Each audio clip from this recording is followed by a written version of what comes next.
Lionfish are one of those reef animals that can look almost unreal the first time you see them. Bold, reddish brown and white stripes, wide fan-like fins, and a slow, confident glide that makes them seem harmless until you learn what they are. They belong to the scorpionfish family, Scorpaenidae, and in warm tropical seas they show up across many habitat types: coral reefs, rocky and hard bottom areas, mangroves, seagrass beds, and artificial reefs like shipwrecks, often from shallow water down to roughly 100 to 300 feet, about 0.3 to 90 meters. In their native Indo-Pacific range, they're simply part of the ecosystem, but in the Western Atlantic, Caribbean, and Gulf region, they've become one of the most famous and damaging invasive marine fish, with reports dating back to the 1980s, and then a rapid spread in range and numbers.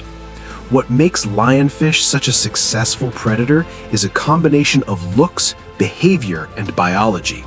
They don't need speed like tuna or jacks. Instead, they hunt with patience and control. They often hover near structure, using the reef like cover, then flare those large pectoral fins to corner prey and strike in a quick burst, swallowing small fish or crustaceans whole. In invaded Atlantic reefs, they've been documented eating a wide variety of native species. NOAA notes they consume more than 50 species of fish, including ecologically and economically important ones, and in many places they function as a major predator in reef communities where local fish haven't evolved strong avoidance behaviors toward them. They also defend themselves extremely well. A red lionfish has 18 venomous spines, 13 dorsal spines, 3 anal spines, and 1 on each pelvic fin, and these spines are solid, not hollow like a needle, but shaped with grooves that help deliver venom when the spine punctures skin. This is why lionfish tend to stand their ground. When approached, they often angle their bodies so the spines face the threat, and many stings happen not because the fish attacks, but because someone gets too close, grabs the fish wrong, or brushes against the fins during handling. The venom is mainly a defensive weapon, but the pain is very real, typically intense with swelling and throbbing that can last for hours, so prevention is everything. Keep distance underwater, never pin one against your body, and treat every spine as dangerous even after the fish is dead. If a sting does happen, widely cited first aid guidance is to clean the wound and control pain by immersing the affected area in the hottest water that's tolerable without burning, often described as up to about 45 degrees Celsius or 113 degrees Fahrenheit for 30 to 90 minutes. Because heat can help reduce pain from protein-based venoms. Medical evaluation is important if symptoms escalate, if there may be retained spine fragments, or if the person has concerning systemic symptoms. Another reason lionfish can explode in numbers is reproduction. In warm climates, they can spawn frequently.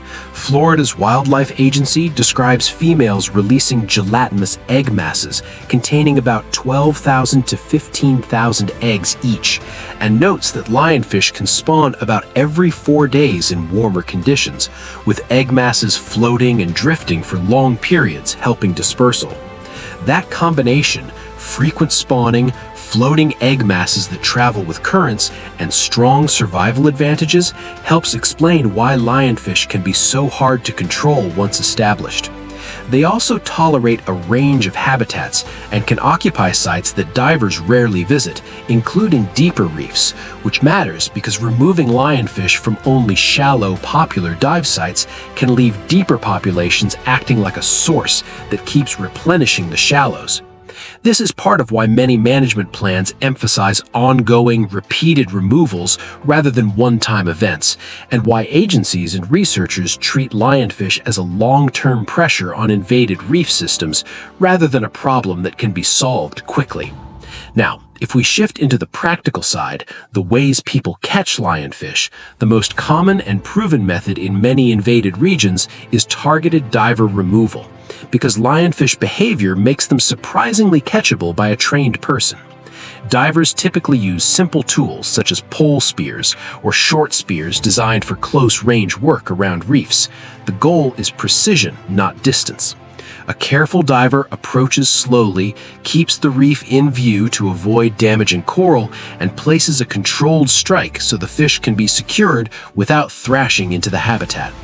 Many teams pair this with a dedicated containment device, often a rigid tube or container designed so the fish can be inserted without the spines catching the diver's hands. Because the most dangerous moment isn't often the catch, it's the handling right after. Once contained, the fish can be transported safely to the surface for proper processing. Organized culls and community removals are built around this approach. Trained divers repeatedly clear lionfish from priority reefs, especially marine protected areas and popular dive sites, to reduce local predation pressure on juvenile reef fish. A second diver-based technique is hand net capture, sometimes used by aquarium professionals or researchers, but it requires skill and awareness because the fish can pivot and present spines. Nets can also snag on reef structure if used carelessly. In practice, many removal programs favor spearing plus safe containment because it's faster and more reliable in current, low visibility, or complex coral structure, while still being highly selective, meaning there is minimal bycatch if the diver is careful. Beyond the diver's basic capture tool, there's a whole safety workflow that experienced lionfish hunters follow. Once on board, they de-spine the fish immediately, cutting off the venomous dorsal, anal, and pelvic spines with shears while wearing gloves and keeping the fish oriented away from the body. Then they store it on ice. The key idea is that you never want an unsecured lionfish sliding around on a wet deck or in a cooler where someone might reach in blindly. Another major approach is events and incentive programs, lionfish derbies, tournaments, and coordinated removal days, because they can remove large numbers in a short time while building public awareness and gathering data. These events often include education on safe handling and reporting, and they can feed directly into local seafood markets, which helps keep removal efforts sustained rather than occasional. Still, diver removals have an obvious limit: depth. Recreational scuba typically can't safely and repeatedly work on deeper reefs, where lionfish may also thrive, so researchers and fishery managers have explored deep water capture methods, especially traps designed to target lionfish while minimizing bycatch and ghost fishing risk if gear is lost.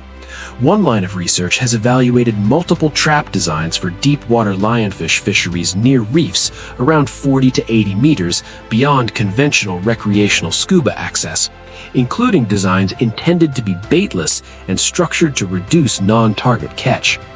Interestingly, trap studies suggest performance can depend when and how the trap is retrieved. Time-lapse data in one evaluation indicated lionfish recruitment to certain traps could be higher when retrieved after roughly 2 days and retrieved during dawn or dusk, and when lionfish densities around the reef were higher.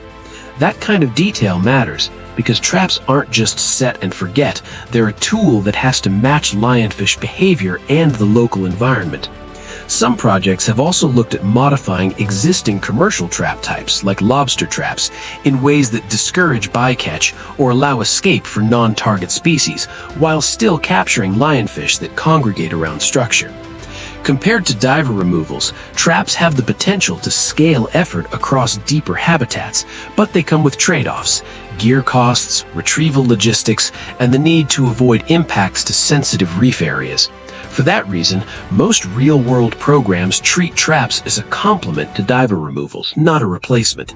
Divers can rapidly clear shallow reefs, while traps, and sometimes professional technical diving, can extend control into deeper zones. There are also opportunistic captures. Lionfish sometimes end up in other commercial gear, like traps set for other species, but because lionfish often associate tightly with reef structure and don't always respond to bait like classic scavengers, conventional gear is usually not the most efficient control method on its own. The best method depends on the goal. If the goal is protecting a specific reef site, say a marine sanctuary reef or a popular dive site, diver removals are the fastest and most precise. If the goal is reducing lionfish over a broader depth range and creating steady supply for markets, trap development and deep water strategies become more important. Across all capture methods, two rules stay constant. Don't damage the reef while trying to help it, and don't underestimate the spines. Safe tools, safe containers, and disciplined handling are what keep removal work from turning into injuries. Finally, the last part of the story, economic value and cooking, is where lionfish control gets interesting, because unlike many invasive species, lionfish can be turned into something people actively want. A lot of programs push a simple message: eat lionfish.